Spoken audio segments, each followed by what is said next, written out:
बिस्मिल्लाहिर्रहमानिर्रहीम। अस्सलामु अलैकुम। Dear students, Waqar Arshad here, your biology teacher. कैसे हैं आप सब? उम्मीद है खैर आफियत से होंगे। आज का लेक्चर क्या है आइए डिस्कस करते हैं और इसके लिए मूव करते हैं व्हाइट बोर्ड की तरफ। Dear students, recall your memory. Previous lectures में पिछला चैप्टर मुकम्मल हो चुका। आज हम नए चैप्टर को शुरू करने जा रहे हैं और नए चैप्टर का नाम कोऑर्डिनेशन एंड कंट्रोल है। डियर स्टूडेंट्स, ये चैप्टर बहुत से मौज़ूआत पर मुश्तमिल है जो यकीनन आपके लिए दिलचस्पी का बायस होंगे। इस चैप्टर में हम डिस्कस करेंगे हमारे जिस्म में पाई जाने वाली कोऑर्डिनेशन को। रिकॉल योर मेमोरी, ग्रेड 9 में चैप्टर नंबर 1 में लेवल ऑफ ऑर्गेनाइजेशन में हमने डिस्कस किया था इंडिविजुअल लेवल को। इंडिविजुअल लेवल में हमने डिस्कस किया था एक जानदार तभी इंडिविजुअल कहलाता है जब उसमें ऑर्गन एंड ऑर्गन सिस्टम मिलके काम करते हैं, टिश्यू एंड सेल मिलके काम करते हैं, ऑर्गेनेली और मॉलिक्यूल और बायो एलिमेंट मिलके काम करते हैं। इसको कोऑर्डिनेशन कहा जाता है। इस चैप्टर में हम पढ़ेंगे कोऑर्डिनेशन की दो इकसाम को जिन्हें नर्वस और केमिकल कोऑर्डिनेशन कहा जाता है। इस चैप्टर में हम पढ़ेंगे नर्वस कोऑर्डिनेशन की डिटेल को जिसमें ब्रेन और स्पाइनल कॉर्ड शामिल है।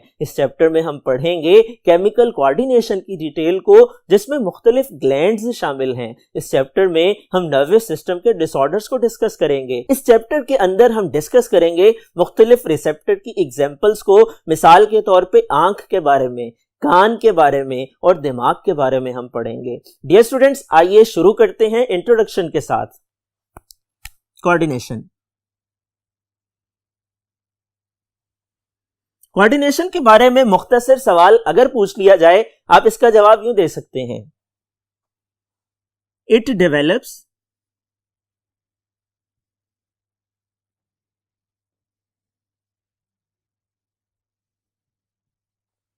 when a body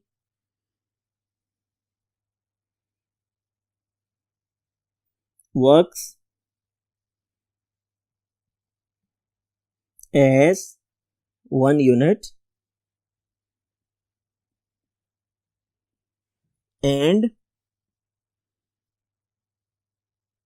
its organ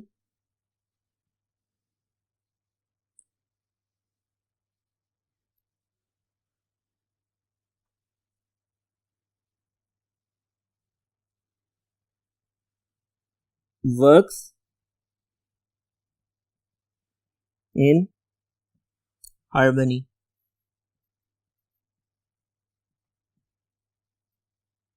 coordination तब पैदा होती है जब एक जिस्म एक यूनिट के तौर पे काम करता है और इसके तमाम ऑर्गन, इसके तमाम उज्व मिलकर हार्मनी से काम करते हैं, हम आहंगी के साथ काम करते हैं। डियर स्टूडेंट्स, कोऑर्डिनेशन की मुख्तलिफ इकसाम हैं, वो कौन कौन सी हैं, उनकी तफसीलात क्या हैं, आइए डिस्कस करते हैं। डियर स्टूडेंट्स, टाइप्स की बात की जाए, number 1 nervous coordination,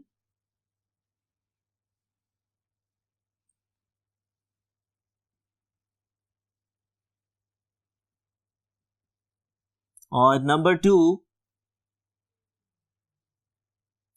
chemical coordination.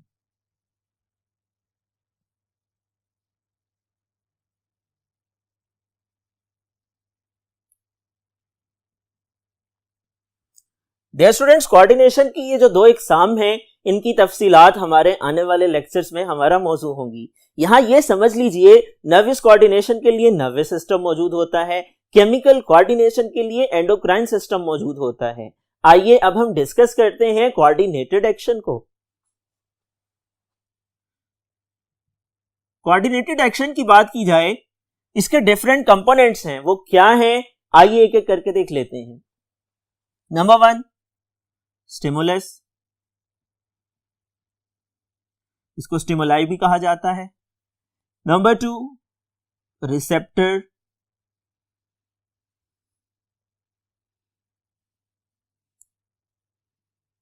Number 3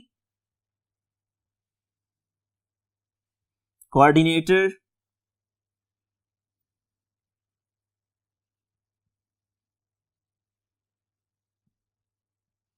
number 4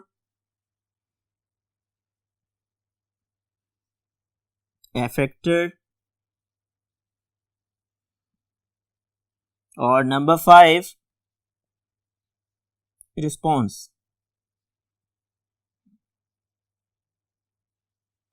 dear students, इनको एक एक करके हम डिटेल से यहां पर डिस्कस करेंगे। आइए पहले से आगाज करते हैं। डियर स्टूडेंट्स, स्टिमुलाई या स्टिमुलस, ये फर्स्ट कंपोनेंट है कोऑर्डिनेटेड एक्शन का। इसकी डेफिनेशन पूछी जाती है, आप यूं लिख सकते हैं, any change in environment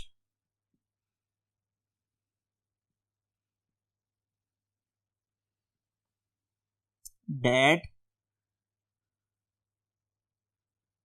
provoke a response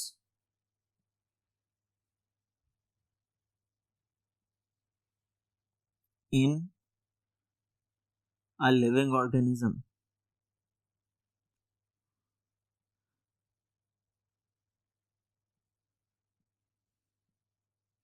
किसी भी जानदार के जिस्म में एक्सटर्नल या इंटरनल एनवायरनमेंट में आने वाली ऐसी तब्दीली जो उसको रद्द-ए-अमल देने पर मजबूर कर दे, रिस्पॉन्ड करने पे मजबूर कर दे, उसे स्टिमुलाई या स्टिमुलस कहा जाता है। मिसाल के तौर पे आपके जिस्म पर कोई तकलीफ दे चीज टच कर जाए तो आपको उसका एहसास होता है। मिसाल के तौर पे अगर आपका हाथ किसी गर्म चीज से टच करता है, आप उसको फौरन पीछे खींच लेते हैं। ये जो चेंज है एक्सटर्नल एनवायरनमेंट को समझ लीजिए, ये स्टिमुलस है जिसकी वजह से आपने अपने हाथ को पीछे खींचा है। आपका हाथ किसी नोकीली चीज को टच कर जाए, आप हाथ को फौरन पीछे खींच लेते हैं। आपके एक्सटर्नल एनवायरनमेंट में सर्दी ज्यादा हो जाए, टेम्परेचर कूल डाउन हो जाए, आप गर्म लिबास इस्तेमाल करते हैं। आपके बैरूनी माहौल में अगर गर्मी ज्यादा हो जाए, आप हल्का लिबास इस्तेमाल करते हैं। ये स्टिमुलस है पेन का, ये स्टिमुलस है टेम्परेचर का, और ये एग्जाम्पल है ऐसी तब्दीली की जो आपके जिस्म को रद्द-ए-अमल देने पर मजबूर करती है। आइए नेक्स्ट कंपोनेंट को देखते हैं, रिसेप्टर। डियर स्टूडेंट्स, करेक्ट कर लीजिए, रिसेप्टर स्पेलिंग को यहां भी करेक्ट कर लीजिए। ये ऐसे ऑर्गन हैं डियर स्टूडेंट्स जिनका बुनियादी काम स्टिमुलस को डिटेक्ट करना है, चेंज करना है, तब्दीली के मुताबिक जिस्म को ढालना है, बाहर होने वाली तब्दीली को रिस्पॉन्ड करने के काबिल बनाना है। ऐसे ऑर्गन्स को रिसेप्टर कहा जाता है जो कि specifically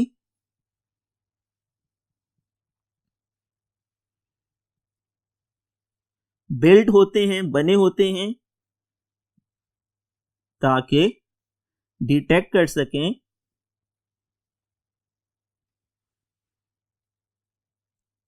any stimuli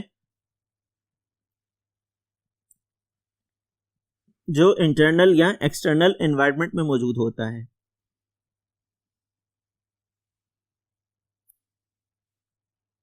specifically built to detect any stimuli या पर्टिकुलर स्टिमुलाई, खास ऑर्गन्स जो खास किस्म के मकसद के तहत बनाए गए हैं ताकि खास किस्म के स्टिमुलाई को डिटेक्ट कर सकें, उन्हें हम रिसेप्टर कहते हैं। मिसाल के तौर पे आपकी स्किन में रिसेप्टर मौजूद हैं जो टच के लिए सेंसिटिव हैं, जो पेन के लिए सेंसिटिव हैं, जो टेम्परेचर के लिए सेंसिटिव हैं। ये खास किस्म के मसल्स हैं आपकी स्किन में मौजूद हैं, ये रिसेप्टर ऑर्गन्स की एग्जांपल हैं। आप कह सकते हैं ऐसे आज़ा जिनका बुनियादी काम स्टिमुलाई को डिटेक्ट करना है वो रिसेप्टर कहलाते हैं। अगर हम इसकी मजीद मिसालों का तस्करा करें, आपके कान रिसेप्टर हैं जो साउंड को डिटेक्ट करते हैं, आपकी आंखें रिसेप्टर हैं जो देखने के लिए विजिबल लाइट को डिटेक्ट करती हैं, इमेज की विजुअलाइजेशन में मदद देती हैं। आइए नेक्स्ट कंपोनेंट को देखते हैं, कोऑर्डिनेटर। रिसेप्टर में आप एग्जाम्पल दे सकते हैं आई और ईयर की, आंख और कान। आंख का काम देखना है और कान का काम सुनना है। इसी तरह अगर हम नोज की बात करें, वो भी एक रिसेप्टर है जो कि स्मेल करता है, स्मेल की सेंसेशन को डेवलप करता है, चीजों के अच्छे या बुरे जायके को महसूस करने में मदद देता है, बदबू या खुशबू को डिटेक्ट करता है। कोऑर्डिनेटर की बात की जाए, ये ऑर्गन्स खास किस्म के ऑर्गन्स हैं जो रिसीव करते हैं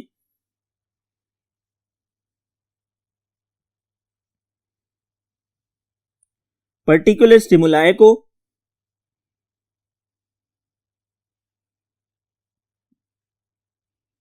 उनकी इंफॉर्मेशन को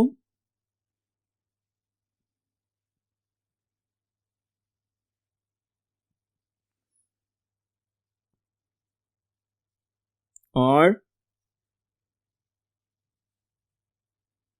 ऑर्डर्स देते हैं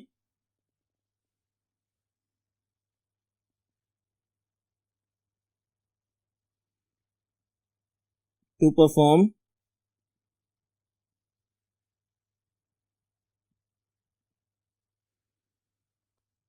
response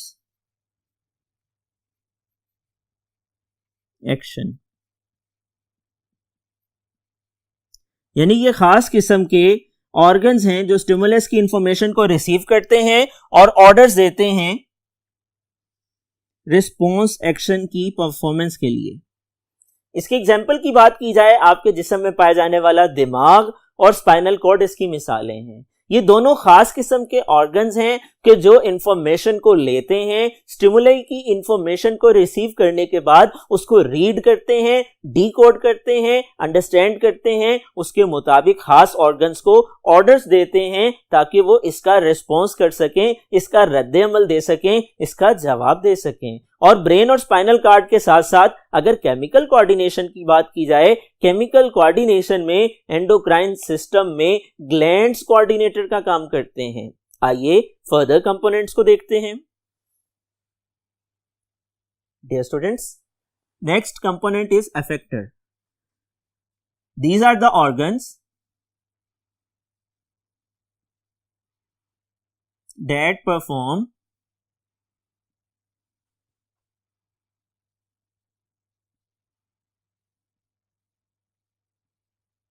response action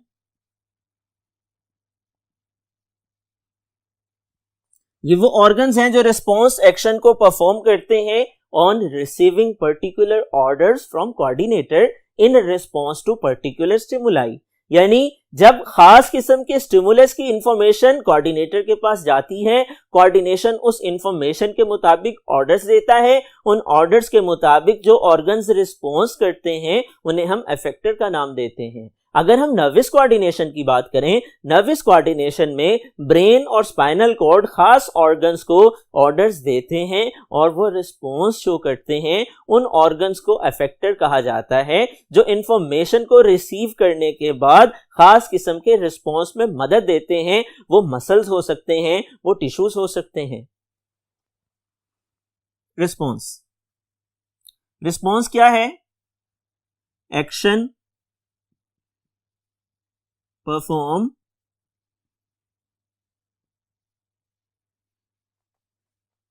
in response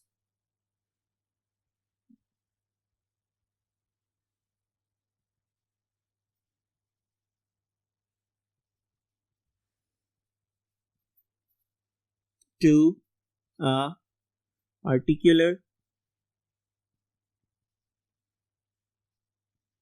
stimuli।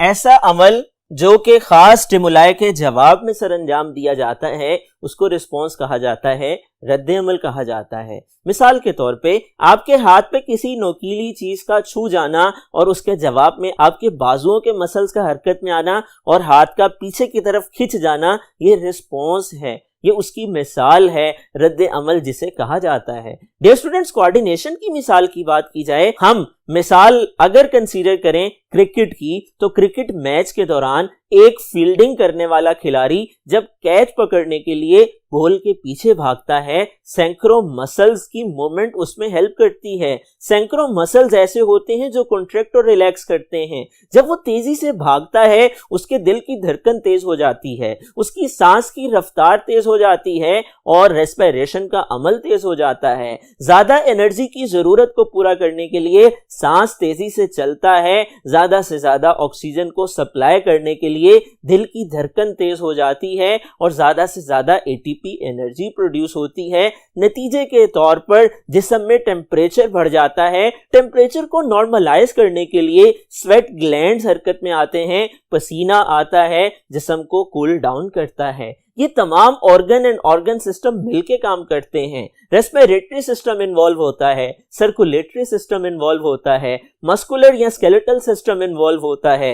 नतीजे के तौर पे ये एक्सरसाइज का अमल, बॉल कैच करने के लिए भागने का अमल मुकम्मल हो पाता है। ये कोऑर्डिनेशन की एक एग्जांपल है। डियर स्टूडेंट्स, आज का लेक्चर इंपॉर्टेंट है क्योंकि बेसिक इंट्रोडक्शन के हवाले से है। आपसे कोऑर्डिनेशन से मुताल्लिक सवाल पूछा जा सकता है, मुख्तसर जवाब आप दे सकते हैं। इसी तरह आपसे स्टिमुलाई की डेफिनेशन पूछी जा सकती है। इसी तरह आपसे पूछा जा सकता है रिस्पॉन्स के बारे में, कोऑर्डिनेटर के बारे में, अफेक्टर के बारे में, रिसेप्टर के बारे में। आपने तमाम चीजों को जहन में रखना है। शॉर्ट क्वेश्चंस हो या लॉन्ग क्वेश्चन या एमसीक्यू, हर हवाले से ये लेक्चर आप लोगों ने तैयार करना है। लॉन्ग क्वेश्चन पूछा जा सकता है, कोऑर्डिनेटेड एक्शन के कंपोनेंट्स पे नोट लिखिए। ये 5 कंपोनेंट्स आप उसके जवाब में लिख सकते हैं। इसी तरह 2 तरह की कोऑर्डिनेशन में फर्क पूछा जा सकता है। नर्वस और केमिकल कोऑर्डिनेशन में फर्क बताइए। आप 3 फर्क लिख सकते हैं। पहला फर्क क्या है?